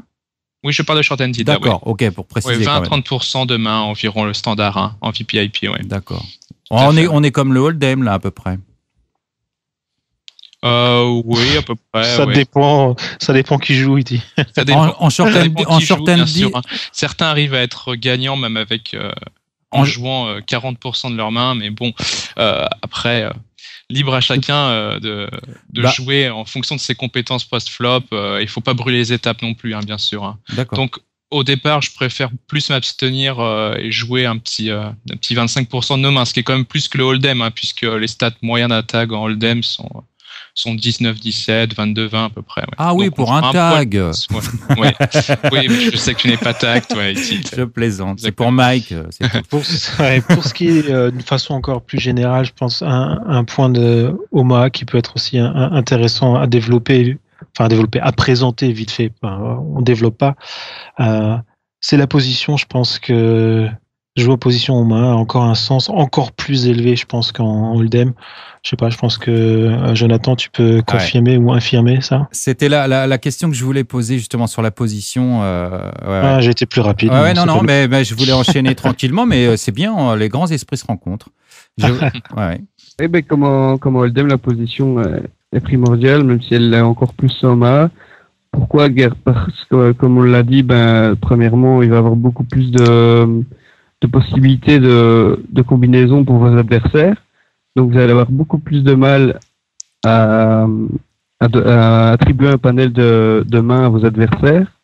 Donc quand vous allez jouer par exemple contre un adversaire, il peut avoir une combinaison de 6 cartes, de 6 combinaisons en main, alors qu'il n'y en aura qu'une en Hold'em. Donc ça, je suppose que tout le monde comprend bien. Donc vous avez 4 cartes en main. Donc vous pouvez faire 6 combinaisons de cartes. Tandis qu'en Hold'em, vous n'en avez qu'une. Donc ça, c'est un premier truc de base. Et donc, avec ces 6 combinaisons, vous allez pouvoir combiner ces 6 combinaisons avec un flop à chaque fois. Donc, à partir du flop, vous avez, je ne sais plus, j'ai pas le chiffre en tête, mais je pense qu'on a plus ou moins une soixantaine de combinaisons sur un flop. Donc 24, je crois. 24 combinaisons sur un flop avec une main d'Omaha. Donc, il va être beaucoup plus délicat de donner et d'essayer d'afficher à vos adversaires une main réelle qui pourrait afficher par rapport à son betting pattern, par rapport à l'image qu'il a affichée au moment du coup. Je sais pas si je m'exprime bien là. Si. Ça va? Parfaitement. Moi, E.T. comprend pas, mais c'est pas nouveau. donc par rapport à ça, comme l'image que votre adversaire va apparaître va être beaucoup plus floue par rapport à sa range, vous allez avoir beaucoup moins d'informations à mettre en valeur par rapport à ça. Et donc, jouer en position va vous permettre d'avoir une information en plus, exactement comme en Hold'em, en ayant l'action au préalable de votre adversaire, quoi. Et donc, ça va pouvoir vous faire soit économiser de l'argent en checkant derrière si vous avez un risque particulier sur sa main, ou en value bettant vos mains. Si vous avez par exemple une petite flush et que l'adversaire a joué assez passivement tout le long du coup, en étant en position, vous allez pouvoir peut-être rentabiliser une petite couleur, ce que vous n'avez pas pu faire en étant hors de position, parce que tu as toujours peur de te prendre un reste derrière et tu sais plus quoi faire avec ta petite couleur. Voilà, exactement. Voilà. Et alors ça, c'est très bien répondu. Et justement, il y a une question encore technique qui peut aller dans ce sens-là. Alors donc, le bouton, c'est la nuts, on a bien compris. Il vaut mieux être au bouton en Omaha, mais dans toutes les variantes, mais encore plus la position. Mais la fréquence du conti-bet, parce qu'au Hold'em, on conti-bet beaucoup. En FL, par exemple, c'est quasiment 100%. Mais nos limites, non, parce qu'il y a quand même des textures qui nous empêchent de le faire. Si on réfléchit un petit peu, mais que notre adversaire réfléchit. Mais qu'est-ce qu'il en est pour le Omaha? Est-ce qu'on conti-bet systématiquement? Est-ce que c'est... Non, justement, le continuation bet est beaucoup plus faible en Omaha qu'en Hold'em. Encore une fois, parce que on a énormément de combinaisons possibles. Et là, je parle pour les stacks de 100 big blind et plus. Maintenant, il faut savoir que la stratégie est différente à Omaha. Votre stratégie influence beaucoup, est influencée énormément par votre taille de tapis. Donc, en Omaha, comme en Hold'em d'ailleurs, plus votre tapis va être petit, plus vos décisions vont être faciles en Omaha. Vous allez devoir choisir les grosses mains et aller directement au flop, tandis qu'en Hold'em, ça va peut-être se jouer directement pré-flop. Donc, c'est surtout par rapport à ça que... Tu voulais dire quelque chose, Vincent? Non, du tout, je t'écoutais religieusement. Non. Religieusement. Ok. Et maintenant, j'ai la question. Donc, voilà. Pour des soucis d'émission, les gars, pour pas qu'on déborde trop, je vous propose de prendre dans les dernières 5 minutes que l'un après l'autre, vous puissiez nous parler un petit peu des limites auxquelles vous jouez et puis, je sais pas, un petit peu de vos expériences et ce qui vous tient à cœur dans ce projet Omaha. Est-ce que vous en attendez pour les membres et puis pour vous? Et puis après, on passera, je pense, à la dernière partie de cette émission. Tu m'as fait peur. La dernière émission à laquelle vous êtes évidemment invité. On va faire ça, mais j'ai une petite conclusion qui prendra 1 minute ou 2 pour nos invités, si tu permets. Donc ça va faire 7 minutes s'ils prennent 5 minutes. Voilà. Alors on peut y aller. Allez, c'est parti. Antoine, peut-être? Ouais. Donc je vais commencer par répondre à une question de Roroboom sur le forum. Donc je mouille ma brosse à dents après avoir mis le dentifrice. Donc je pense que c'était on a dit qu'on n'avait pas trop le temps, Kojika. Donc là, si tu poses des questions de gens qui posent des questions intéressantes, ça va. C'était une question importante. C'est vrai, okay. C'est important. Ok. Donc, merci Rorobom pour avoir posé cette question intéressante qui fait avancer les choses. Donc je joue en PLO sur PokerStars maintenant. J'ai joué sur iPoker aussi. Donc je joue en PLO 100 depuis quelques mois après avoir été coaché par Twice-T, donc le Black Member sur la section anglaise de Poker Strategy. Le premier Black Member anglais, oui. Voilà. Et donc j'ai accepté d'être coach sur Poker Strategy parce que la section en bas sur PSFR était assez vide, faut se l'avouer. Et donc pour les gens qui sont pas anglophones, c'était difficile de s'améliorer en utilisant Poker Strategy. Donc voilà, j'ai accepté d'être coach pour cette raison. Ok. Bon. Allez, Jonathan ou allez. Je vais expliquer le pourquoi de ma venue en Omaha. Je jouais sur partie et donc j'avais pas trop réglé les filtres. Et j'ai joué pas mal de Sit and Go Omaha Halo et de fil en aiguille, j'ai pas mal apprécié ça. Je me suis dirigé vers le cash game en PLO Hilo en 25. Après, j'ai pu gravir les étapes jusqu'en 100 avec de bons résultats. Et d'un autre côté, j'ai pu chatter, on va dire, alors que je connaissais pas vraiment les rudiments de ce jeu, un tournoi sur ePoker en Omaha High où j'ai pu prendre 500-600 $. Là, j'ai approfondi la variante et j'ai vu qu'elle était vraiment très riche. J'aime beaucoup apprendre, donc là, il y avait matière au sein de cette variante et du coup, je m'y suis mis. Je joue en PLO 50, souvent sur partie, et donc je mixe avec de la 100 en Hilo et quelques Sit and Go en Omaha Hilo. Voilà. D'accord. Ok, super. Et donc je pense que j'ai lu pas mal. J'ai lu, on va dire, une dizaine de bouquins consacrés à l'Omaha. Et je pense que j'arriverai à être assez pédagogue. C'est pour ça que je prendrai le coaching débutant en alternance avec Kojika, qui fera du coaching pour les Gold. Mon coaching s'adressera au Silver et on s'intéressera à la sélection des mains de départ, à la notion de tirage. Voilà. Merci Vince. En tout cas, on te fait confiance. On sait que de toute façon, tu as les qualités pour la pédagogie, donc ça ira très bien. Et dernier mot, pareil pour toi, Jonathan. Moi, mes limites, c'est surtout de la PLO 200 et 400, en short-ended et parfois en HU. En HU, je retombe parfois en PLO 100 et 200. Et la variance est assez sick en 400. Donc, je varie entre la 200 et 400. Je pense que je coacherai certainement la 100 jusqu'à la 400. 600, je pense que je suis pas encore super prêt à assumer autant de variance. Donc, ce sera surtout la limite auquel je coacherai. Et la plupart du temps, je joue. C'est vrai que je change pas mal de room. Je change en fonction des bonus et de ce qui m'attire, et en fonction de mon run bad, de mon run good. Et quand je run bad sur une room, je change pas. Je peux vite changer. Donc ça, c'est un défaut et une qualité en même temps. Je ne sais pas. Mais pour le moment, je suis sur full tilt. Ça fait même pas 2 semaines. Donc et le mois passé, j'étais sur UVS, une room du réseau, d'un autre réseau. Donc, je change pas mal de jambes. Donc voilà. Ok, d'accord, très bien. J'espère que tu vas René Good pour pouvoir t'acheter un micro. Sérieux, hein, Jonathan. Bon, on te souhaite en tout cas de René Good. On est content de t'accueillir. Vraiment, ça va être sympa. Bon, je termine vite fait parce qu'on dépasse le temps comme d'habitude par un petit quiz rigolo pour vous. Savez-vous qu'on a 4 joueurs français qui ont eu des bracelets au VSOP? Vous saviez ça? On est 4. Bon, on connaît Bruel qui a gagné le Limit Hold'em 5000 en 98, mais les 3 autres, c'était en Omaha, justement. On n'est pas si fiche que ça. Est-ce que vous connaissez le nom des 3 autres? Il y avait Benjamin. Alors, Benjamin, bravo. Ouais, Benjamin, c'était en 2008. Il a gagné le 10 000 en high-low.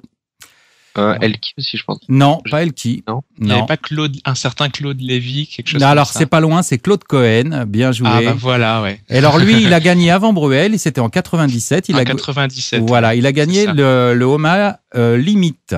Donc, un bracelet aussi encore. Et le premier champion du monde français, c'est bien avant encore. Est-ce que quelqu'un le connaît? Il est moins connu. Pourtant, il joue toujours au VSOP. Il cache régulièrement, mais c'est pas une star, quoi. PS Mike. Mais ça aurait pu, mais je crois pas. À moins qu'il... Abécassis, Michel Abécassis. Non, pas. Alors, il a fait des non, résultats, mais pas lui. Non. Mais il a jamais fait de bracelet au VSOP. C'est Gilbert Gross. Voilà. Et c'est le premier champion du monde français de l'histoire du poker. Il a gagné le pot limit en 88. Donc, vous voyez, on est quand même pas si mal. Voilà. C'est dingo, en fait. Ouais, c'est vrai que si on regarde le nombre de participants, mais bon, c'est quand même une belle performance quand même. C'est un peu comme Phil Hellmuth, je crois, quand il gagne son bracelet, je sais pas, il doit y avoir 90 joueurs ou quelque chose dans le genre. Et oui, c'est vrai que ça a commencé en 70. Au début, il n'y a même pas eu de combat puisqu'ils ont élu le meilleur joueur la première année. Et il n'y a même pas eu de jeu. Et la deuxième année, il devait y avoir 10 joueurs, quoi. Voilà, quoi. Il a été élu par ses pairs, ouais, tout à fait. Ouais, alors, mais c'est un petit peu comme dans la boxe. Et au début, t'as plusieurs catégories, t'as des champions du monde un peu partout. Oui, et voilà. Le poker, quand ça a commencé, pareil, il y avait un petit peu plusieurs. Tout le monde essayait de faire son trou et. Oui, mais attention, quand même au VSOP, nous maintenant, je crois qu'en 2010, on a 52 tournois, il me semble, je crois. Ouais. Et à l'époque, il y en avait que 5 ou 6 quand même. Il y avait le Hold'em, le Omaha, le Draw et puis le Stud. Il y avait que 7 ou 8 variantes maximum. Donc quand même, c'était quand même assez sympa, quoi. Voilà. Bon, enfin, les gars, je vous remercie beaucoup. Merci beaucoup à toi, Mike, aussi, parce que c'est aussi grâce à toi qu'ils sont là. Donc, ouais, et puis on attendait ça vraiment. Moi, j'essaierai de suivre vos coachings, voilà, en tant que bon élève.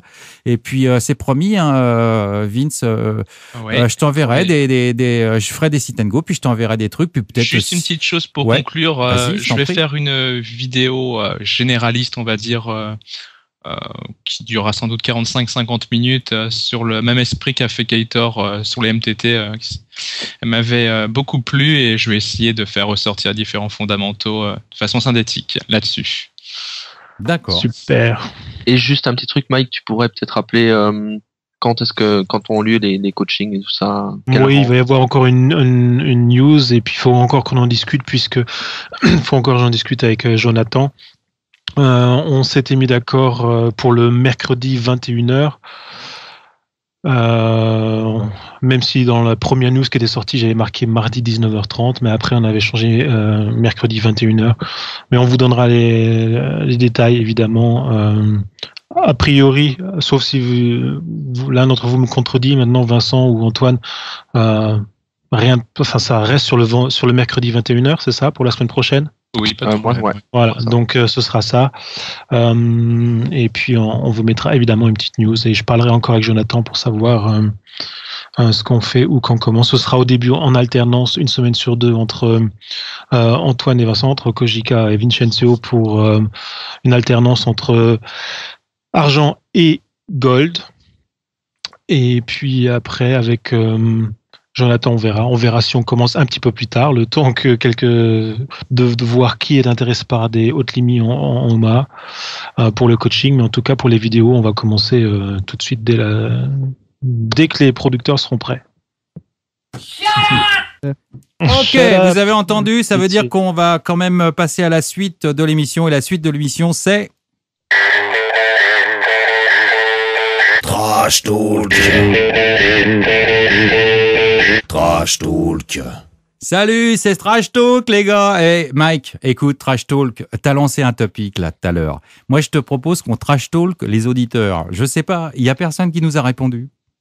Ah oui, c'est vrai. C'est vrai que j'avais fait une petite demande dans le forum, savoir qu'il y avait une grande gueule ou une belle voix ou une moche voix, en tout cas qui n'était pas timide, on s'en foutait un petit peu, quelqu'un pour venir nous rejoindre pour la dernière partie de cette émission, où il s'agit un petit peu de parler de tout et de rien avec un peu de bonne humeur et beaucoup d'humour.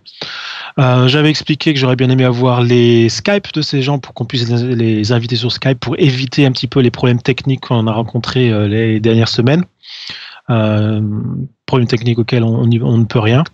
Et personne n'a répondu, donc apparemment personne ne veut discuter avec nous. C'est bien dommage puisque on avait décidé de parler un petit peu de la jante féminine aujourd'hui, c'est ça, Iti ? Ouais, on avait décidé, ça se fait plusieurs semaines d'ailleurs qu'on voulait en parler, mais peu importe le sujet, le problème c'est que personne ne veut venir parler avec nous et ça vous intéresse pas le Trash Talk finalement ? Alors, moi je suis dispo quand vous voulez. Zigbond, alors je te prends sur Skype.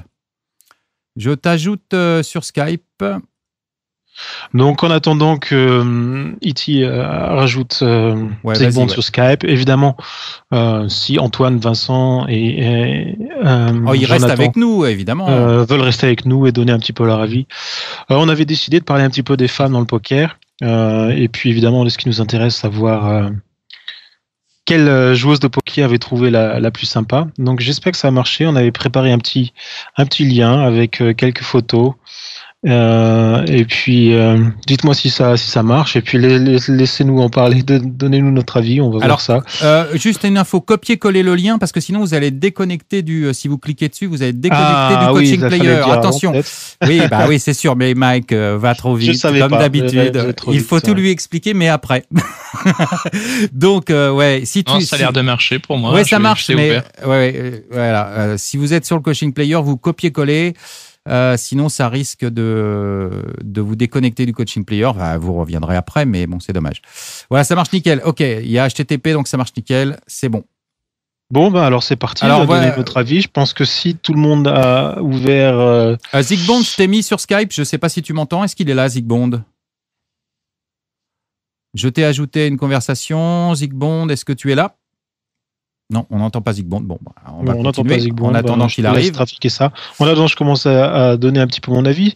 16 photos. La numéro 1, c'est Sandra Noyox. Je ne sais pas si vous la connaissez. J'ai la chance de la connaître un petit peu puisqu'elle est allemande et je l'ai rencontrée sur le circuit allemand. Elle est jolie, hein. Et puis elle est vachement sympa en plus. Donc, vous pensez quoi ? Numéro 1, 2, 3, 4, j'en sais rien. La numéro 2, Cara Scott, je crois que c'est la préférée de... Je veux pas dire de bêtises, mais bon, c'est pas grave, il est pas là. Aurélien, je crois qu'il aime beaucoup. Bon, regardez bien les photos. Moi, je vais faire un petit truc. Tiens, je vais réagir à toutes ces photos parce que c'est toi qui les as prises, les photos. Quel chanceux ce Mike, quand même. Hein. Alors, bien sûr, je suis prise. Les mecs, on va faire ça entre nous. Bon, Zigbond, je ne sais pas, je t'ai invité sur Skype. Si, j'ai surtout, c'est vrai, j'avoue que la photo numéro 16 a été prise dans ma chambre à coucher. Voilà. Dernier. Alors, je vous propose un petit jeu pour rigoler. Je vous donne 3 noms de filles. Et alors, vous me dites si vous l'épousez, si vous la mettez dans la cuisine ou si vous la refilez à votre pire ennemi. D'accord ? Ok ? C'est parti. Alors, c'est parti. Je connais déjà la réponse pour le 10. Attendez. Alors, on y va. Si jamais vous connaissez pas quelqu'un, c'est tant pis pour vous. Je vous filerai un lien, puis je vous donnerai la photo après. Comme ça, voilà. D'accord, ça marche. On va commencer avec des trucs faciles. Isabelle Mercier, Antonia Alomar, Vanessa Rousseau. Alors, la réponse que vous allez faire, les coachs et puis Mike aussi, c'est donc soit il y en a une, il faut répondre aux 3. Il y en a une, vous l'épousez, l'autre, vous la mettez dans la cuisine et l'autre, vous la refilez à votre pire ennemi. C'est compris ? Alors, je répète les 3 noms. Isabelle Mercier, Antonia Alomar, Vanessa Rousseau. Qui commence ? Allez, Mike. Isabelle Mercier, je pense que je vais dire à Vincent de l'épouser. Oh non, justement, je vais te la filer. Ah non. Ah bah oui, mais Vincent, c'est comme ça. Ah, non. Ah, il a le droit de détourner, c'est trash talk, il a le droit de détourner les questions. Antoine. Je m'en occupe personnellement. La question exactement. Et la troisième que je ne connais pas. Tu connais pas Vanessa Rousseau? Si, Vanessa Rousseau, la deuxième alors. La deuxième, Antonia Alomar, d'accord. Alors tu connais pas, qu'est-ce que tu fais? Tu la mets dans la cuisine, c'est ça? Ouais, bah je prends le Joker, je la mets dans la cuisine, ouais. D'accord. Je te montrerai la photo après. Ok. Alors les gars, Vince, t'as bien répondu, ok. Mais il te l'a refilé, merci, tu peux plus rien faire, c'est trop tard. Et il a réagi avant toi, Il te reste Antonia Alomar et Vanessa Rousseau. Ah bah Vanessa Rousseau, je l'épouse. Hein, d'accord. Non, elle est à moi. Vanessa Rousseau. Désolé Antoine, il fallait pas parler en dernier. Mais ouais, non mais les gars, oui c'est ça. C'est trash talk là. C'est trash talk. C'est Vince qui a réagi. Il s'est fait déjà squeezer par Mike. Donc trop tard. Donc d'accord. Je renvoie à Mercier chez Aloman. Aloman, il est pas là. Avec son accent. Bon bah moi je retourne. Bon, les mecs. Bon d'accord, ok, on va rester là sur cette question, je vais vous en poser une autre, mais je vais quand même vous donner le lien de Donne-nous la photo au moins. Voilà, de celle que vous avez refusée quand même. Eh ben moi je vais la prendre, ça fait rien, hein, je vous le donne. Hein. Attendez. Voilà. Vous l'avez refusée. Donc faut copier-coller, c'est ça? Ouais, c'est mieux, ouais. Bon, en même temps, si t'es déconnecté, c'est pas trop grave, tu reviendras, mais... C'est pas trop grave si je suis pas là, j'ai compris. Non, ça enlèvera pas ta voix, je voulais dire. Non, bien sûr. Entre-temps, je vous ai passé quand même une photo de Léo. Ouais, mais mélange pas tout, on va en parler d'elle. Mélange pas tout. Non, mais c'était moi. Alors, tu l'as à ma piscine. T'es content ou de l'avoir envoyé à la cuisine, Antonia, sérieux? Bah écoute. Je préfère Rousseau, personnellement. Ouais, moi aussi. Chacun ses goûts. Moi, je la trouve jolie, moi, Antonia, mais bon. En plus, elle est française, on peut parler avec elle. Bon, bref. Pour information, c'est une fille qui fait partie de la team Partouche. Voilà. Bon, donc c'est française. Et moi, je la trouvais assez jolie. Mais bon, ok, vous la mettez à la cuisine. Vraiment, c'est comme vous voulez. Avec ces demoiselles, hein. On veut jouer au poker, c'est tout. Ok. Alors bon, une deuxième question comme ça. Annie Duke, Fatima Morero de Mello, Lise Lieu. Alors là, Annie Duke, j'envoie Annie Duke. Non. Alors, Annie Duke, je l'ai rencontré. Annie Duke, je l'ai Jonathan, ouais. Oh là là. Alors, Annie Duke, toi, Mike, tu avais rencontré son frère déjà, je sais. Ah, Ward. Je l'ai rencontré aussi Annie à Londres. Ouais. Honnêtement, celle-là, je la mets même pas dans la cuisine, je la mets dans la cave. D'accord. Ben alors, comme ça, c'est sincère. Et tout le monde et là, quand je dis ça, c'est pas une question physique, mais elle était vraiment odieuse, quoi. Enfin, okay. Voilà, j'étais très déçu. Ah ouais, d'accord. Ok, bon, d'accord. Bon, et Howard, plus. Howard, je l'ai vu plusieurs fois et je veux dire qu'il y a eu. Quand je l'ai vu à Londres, c'était sympa, mais sans plus. Il était assez froid. Mais il avait peut-être une mauvaise journée. Après, je l'ai rencontré à Dortmund. Je l'ai rencontré quand il y avait un événement. Donc en Allemagne, il y avait un événement. Là, il était un peu plus sympa, mais il y avait tous les gros. Il y avait Phil Ivey et machin, tout ça. D'accord. Et mais je dois avouer que Howard Lederer est un des mecs que j'adore beaucoup pour sa pédagogie. Ouais, The Professor. Voilà, The Professor. Mais j'avoue que j'ai été un petit peu déçu, c'est vrai. J'étais un petit peu déçu qu'il était un petit peu trop hautain, mais mais bon, je sais pas. Moi, tu vois, c'est pour ça que j'ai peur de te rencontrer, Mike. J'ai tellement d'admiration pour toi que j'ai peur. On y croit. Bon, alors les gars, et Fatima Morero de Mello et Lise Lieu, parce qu'Annie Duke, elle est à la cave. Bon, tout le monde est d'accord. Il reste les deux là. Lise Lieu, vous la connaissez quand même, Lise Lieu. Oui, et Fatima Morero de Mello. Ah, connue au bataillon, ouais. Non, c'est rien, c'est ta femme de ménage. Oui. Oh, c'est petit ça. Mais oui, mais j'en sais rien moi. Donc d'accord. Ah bah oui, mais c'est une joueuse de poker. Si t'avais un peu de culture pokeristique. Non. Bon, d'accord. Ah bon, alors donc, ok. Bon, et apparemment, ça doit être quelqu'un de très joli, non? Bah, je vais vous filer la photo. Allez. Allons-y, regardons. Par contre, Mike, je la prends les gars, puisque tout le monde a, moi je la prends, hein. C'est pas grave, hein, Fatima. Ouais, c'est vrai qu'elle a un nom de femme de ménage, mais quand vous allez la voir, ça va faire autre chose. Bon là, j'ai dit quelque chose un petit peu un nom de femme de ménage. J'espère que personne va le prendre mal. Hein. J'ai pas dit que toutes les Fatima étaient femmes de ménage. Ne fais pas dire des choses que j'ai pas dit. Ah, mais la photo est sympathique. Ah, bah ouais, mais allez, tant pis pour vous les gars. Hein, c'est tout. Non, mais je parle de ses boucles d'oreilles. Enfin, ouais, c'est vrai. Joli. C'est joli, non, hein? Enfin, ouais. moi, je trouve ça assez joli. Bon, jolie coupe de cheveux. Ouais, exactement, ouais. Voilà. C'est ce que j'avais vu. Évidemment, s'il y a des femmes parmi nous, ne pensez pas que. Je dirais, on peut faire exactement la même mission avec les beaux gars les beaux gosses du poker. Mais c'est prévu, c'est prévu. Alors, il y aura deux auditeurs. Il y aura Titse et il y aura Keita. Les gars. Ouais. Question plus difficile là maintenant. Et Florian, j'en parle. Attention, il faut soit l'épouser, hein, on est d'accord, soit la refiler à son meilleur ami, soit la mettre à la cuisine. On y va? Annette Obrochtat. Oh, bah la cuisine. Ok, t'as pas entendu les autres. Ouais. Tu vas peut-être regretter. On prend le portefeuille de madame et madame donc, reste à la cuisine. Qui l'a pris à la cuisine? C'est Vince? Oui, tout à fait. Ok, bon, donc c'est bon, tu l'as pris. Alors, il vous reste encore il n'a pas entendu les autres. Valérie, de la team 770. Oula. Ah, ouais. Là, je sais. Oh là là. Alors, déjà, il y en a une qui est... Mais c'est une toute jeune, non? C'est pas... non, mais je te montrerai la photo après, Mike. Après ta décision. C'est ça qui est plus drôle. Je sais rien, Si tu dis dans la cave, Mike, c'est suspicieux. Non, je dois passer là, parce que tous les mecs de 770 que j'ai rencontrés, c'était des mecs, des gros barbus, des gros... il y en a deux qui sont partis. Il y en a un qui s'appelle Valérie avec un Y, je passe. Mais là, je ne dis rien. Je ne dis rien, tu dois prendre une décision. J'ai dit que c'était un peu plus difficile. Et dans le doute, je la mets dans le jardin avec le chien. D'accord, à côté des nains. Ouais, ok.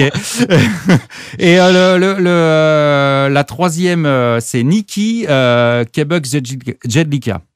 Nikki, quoi. Aucune idée, je sais pas du tout. Mais il faut choisir là, les gars, faut choisir. Dans le lit, Hop, si tu sais quelque chose, tu dis rien. Merci. Merci. Non, c'est rien. On ne donne pas la fin des films policiers. Je la file à Vincent. Oh bah oui, moi je veux bien. Je sais pas, le nom sonne bien et j'ai un bon rythme sur elle, quoi. Hein, donc j'accepte d'aller dans le lit. Sur qui t'as un bon rythme? Sur Valérie ou sur Nikki? Sur Nikki. Bon, Nikki, d'accord. Je te montre Nikki alors. Donc tu vas te marier avec elle. Et puis je montrerai. Je suis polygame parce que je veux Vanessa aussi. Donc. Je montrerai après Valérie à Mike. Alors voilà, c'est parti. Ça c'est Nikki. Tu vas te marier avec Nikki. Ok. C'est moi, Mike. Florian, laisse-moi faire, s'il te plaît. Laisse-moi faire mon émission. Je voudrais faire les mêmes. C'est pas la peine. C'est gentil de ton aide, mais laisse-moi faire mon émission. C'est gentil. Ne perturbe pas le bon flow de cette émission qui est très préparée finalement. Là, c'était Nikki. Alors, vous avez vu. Est-ce que vous avez vu Nikki? J'ai vu Nikki et je suis très content de l'avoir filé à Vincent. Ouais, là je crois que là quand même t'as pas perdu au change. Terry dans Oma sont meilleurs que Terry de ce Nikki, sinon on est mal barré. Voilà, alors Nikki, vous avez vu, vous avez vu. Vincent. Ouais, absolument. Oui, en fait, oui. Et voilà, là c'est Valérie. C'est Valérie. T'as hésité, Mike? T'as hésité? Est-ce que tu regrettes ton hésitation ou pas?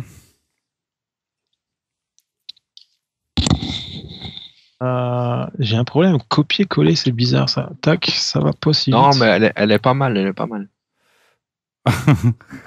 mal, ouais. C'est une mannequin, non? Ouais. Mais pour un certain genre de catalogue, quoi.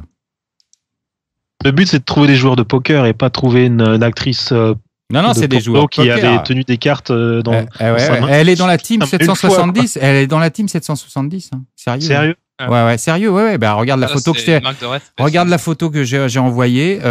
Il faut que tu vois. C'est pour ça que je voudrais pas que Florent il me balance des liens à la con, puisque là, au moins, j'ai la preuve. Voilà. Bon, je tiens à signaler que mes rides sont un petit peu meilleures que celles de Vincent. Ouais, t'as hésité un peu au flop. Dans le jardin avec le chien. T'as hésité au flop quand même à raiser, mais finalement, t'as eu raison, ouais. Bon, et sinon, une question un peu plus difficile aussi, parce que là, on les connaît toutes. Lacey Jones, Léo Margetts, Sandra Neuyox. Ah ouais, mais là, faut revenir sur la photo. Alors là, c'est dans tes photos, justement. C'est pas facile de choisir. Les trois sont très belles, il n'y a pas de piège. Je ne sais pas si tout le monde connaît Lacey Jones. Non. Bon, bah, je vais vous donner la photo. C'est juste pour voir que... mais c'est une autre forme de beauté. Mais c'est une jolie fille. Je vous balance le lien. Là, c'est juste pour qu'on discute un peu de jolie fille. Lacey Jones, Léo Margetts et Sandra Neuyox. Je vous balance, quand même. Je vous balance pas les photos de Léo Margetts, on les a partout, et Sandra Neuyox quand même, avec ses beaux yeux. C'est vraiment une question de goût. Bon. Ce qu'on n'a pas dit, c'est que au player, là, c'est la 10. Hein, dans la photo, il y avait un petit piège. Alors oui, justement, mais... Comme quoi les voix sont trompeuses. Hein. On pourrait vous demander qu'est-ce que vous préférez entre Zubida au player et la dame de pique. Zubida au player ou la dame de pique. D'ailleurs, la dame de pique, on voit plus beaucoup, hein, et Zubida non plus, c'est dommage. Au player, en revanche, elle vient d'arriver, je si crois. vous continuez à être aussi sympa avec nos joueuses de poker, comme vient de l'être, qui a dit ça à propos de au player, que c'était le numéro 10? Ça devait être Vincent. Ça va être Vincent, son cœur et son reproche. Vincent, je vous propose juste une petite seconde de silence. Bonjour, c'est OOO. Ah, ça valait le coup quand même, non? Ouais. Bah oui, ça vaut le coup. Ouais. Maintenant, on l'idéalise maintenant avec la photo 10, donc du coup, la voix. La photo 10, non. La photo 10. Bon, oui, enfin, on se comprend. Avec Gigi Liu, si tu préfères, Mike. Ah, d'accord. Ouais. Bon, je sais pas ce qui s'est passé avec des votes là-dessus sur les 16. Ça serait intéressant de voir qui on fait un vote. On fait un tiercé. Ouais. Dans l'ordre de préférence. Évidemment, au player, tu es invité à voter. Donc, pour moi, ça va être hors de préférence. Je parle niveau poker, évidemment. Évidemment. Ça va être quoi? 16. Alors, on aurait pu, 4. pour rigoler, rajouter Jennifer Tilly, Jennifer Harman, Katia Tatter. Bon, Jennifer Harman, mais attends, Jennifer, tu sais quel âge elle a? Elle a juste oublié de mourir. Et alors? Ça ressemble à rien quand tu la vois de près.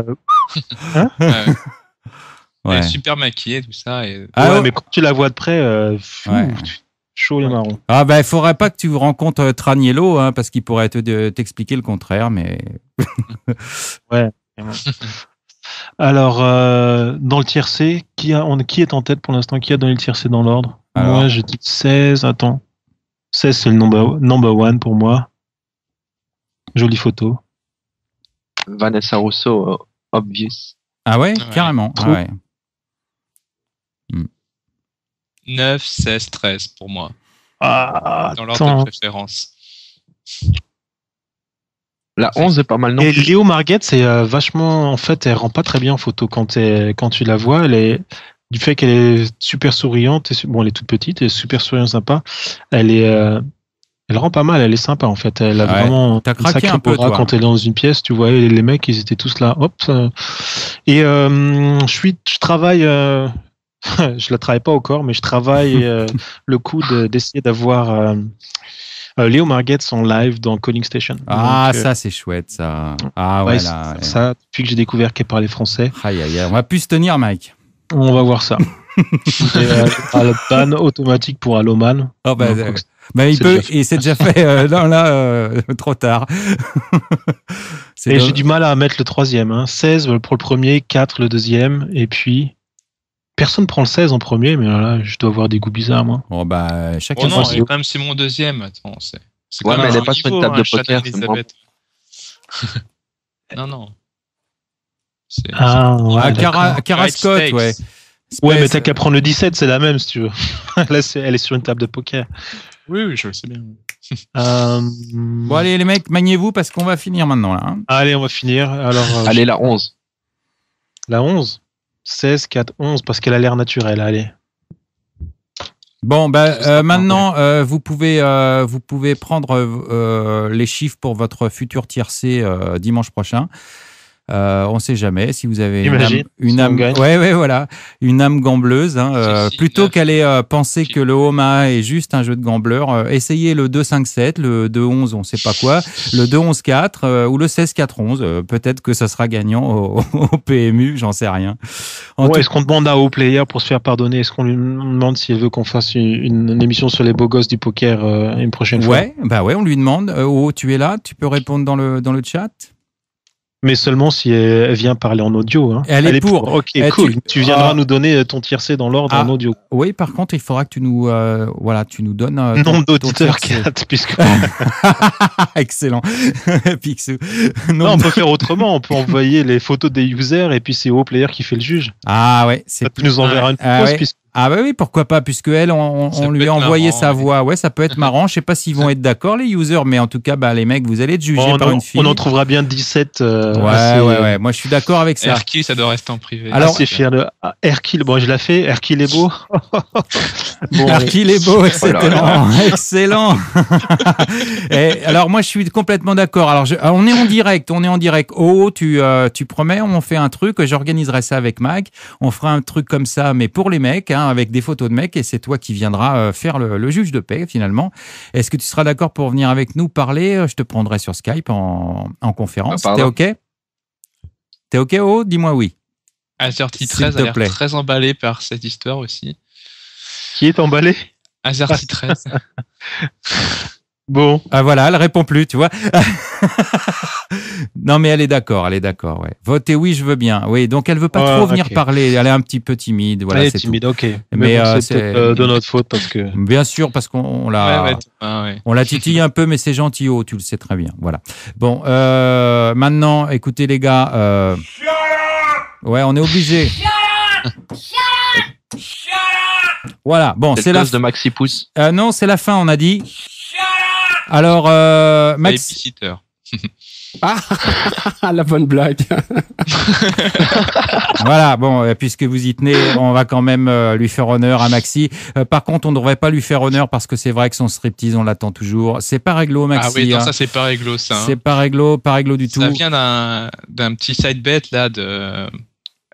Merde, je sais plus, je sèche sur le nom. La Battle of Donkeys, voilà. Non, mais ça on le sait, on a expliqué dans toutes les émissions, Vince. Donc on va pas. L'émission est finie. J'ai dit.